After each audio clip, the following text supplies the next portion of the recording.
Hey, welcome everybody back to the Roadshow Interest Rate Edition. I feel like I should be singing on the Tuesday road Tidbit again. Roadshow. And we've got another great lender here with us. Part of the family. Totally part of the family. And a decent baseball guy as well. So we got James Cordes here with us from Caliber Home Loans, and we're excited to talk more about, guess what? Interest rates. Interest rates, and also, kind of how the whole lending game has changed as this market continues to change. So as we've seen rates rise, as we've seen some pretty drastic changes in the market this past couple weeks, stock market, real estate market, kind of all things, inflation, how should buyers' habits and processes change as they're looking to buy a home and get a home loan? Yeah, no, that's a great question. And first off, thanks for having me, guys. Stoked to be chatting with you.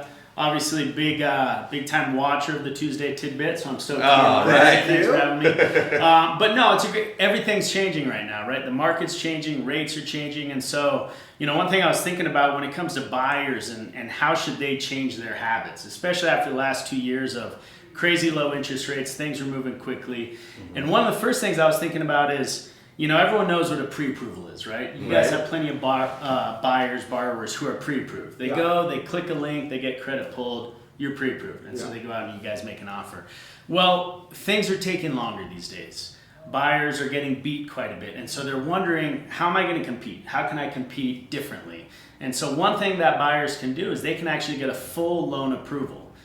It takes about a week. Instead of just having a pre-approval, you submit all your documentation to your lender, and now you have a full loan approval. And so if you guys are submitting offers for a buyer and you have a pre-approved borrower and you have a fully approved borrower and everything else is somewhat equal, obviously the fully approved borrower is going to be able to compete. They're going to be more attractive, for sure. Yeah. And so, and not a lot of borrowers do that because it takes a little bit of work, takes some documentation, all that, but it lasts a while and it makes you a better borrower. And when you say it takes about a week, we're kind of assuming in that sense is that the borrower is really on the ball with having their documentation ready and they're not having to chase things for a long time. So. Yeah, and obviously every borrower is different and how complex or simple their loan is changes things. But underwriters aren't nearly as busy these days as they have in the last couple of years, so you can get it done usually in a couple of days. What do buyers need to be prepared for that full approval? I mean, we're talking bank statements, pay stubs, tax returns. Is that kind of the bulk of it there? Depends on their income. Yeah. If they're a retired borrower, Social Security, those sort of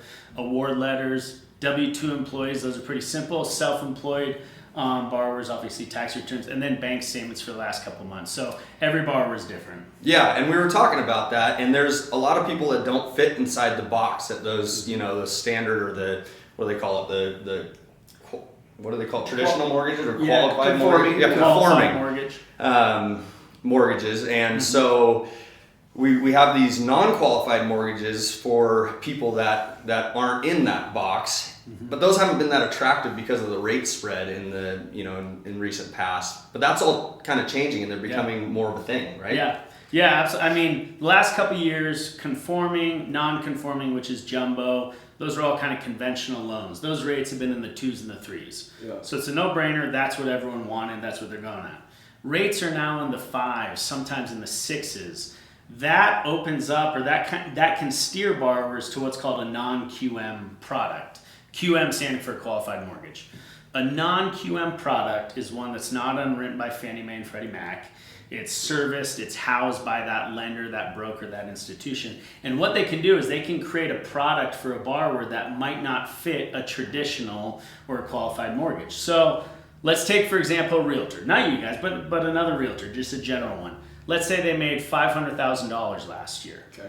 But they also have a great accountant, right? Yeah. And so maybe their taxes say they made $250K. Yeah. But they want to qualify for that house at maybe a $400,000 or $500,000 salary range. Yeah. Mm-hmm. That's where a non-QM bank statement loan comes into play.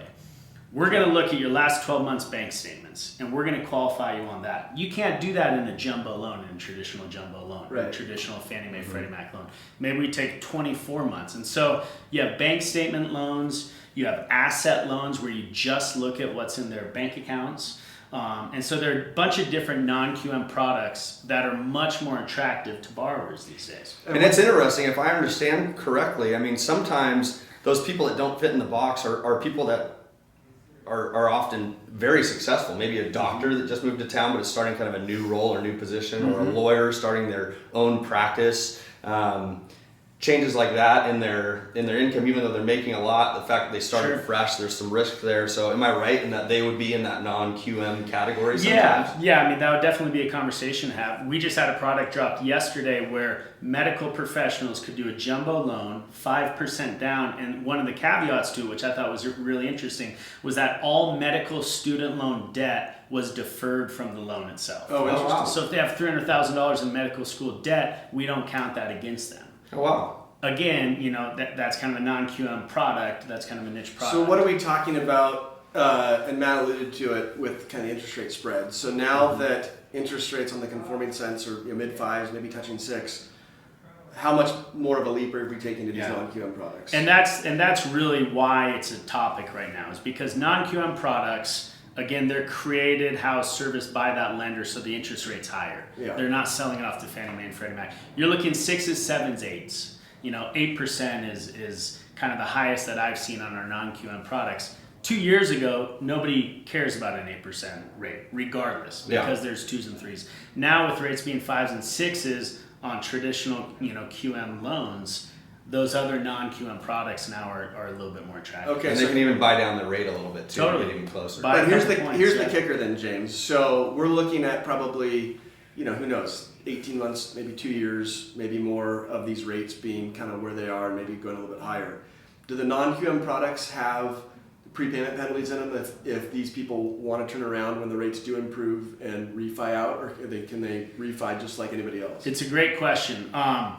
Some of them do have prepayment penalties. Some of them you can actually choose no prepayment penalty, 1, 2, or 3 year prepayment penalty. Okay. And the rate's going to fluctuate on that. Based on that. So, and a prepayment penalty is if you have one with a 3-year prepayment penalty, if you refinance or you sell or whatever it is that loan closes, you are going to get hit on that. Okay. So always ask about that. That's good. Great point. Well, this is great. Yeah, that was very informative. Yeah. Appreciate you. Appreciate Heck your yeah. time. Beautiful new digs here at Caliber Home Loans. We love James Cordes. Anything else, Grant? Any other questions? No, but now you know. I mean, just like Now you kind of know. us.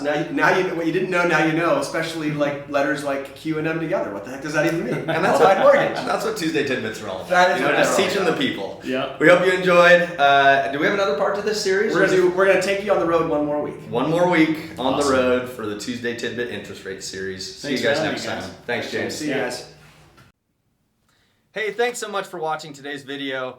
If you haven't already, make sure to follow us on Instagram and Facebook. Our handles are shown here on the screen, and you can always find our contact information or more about us on www.buysellbend.com. Thanks.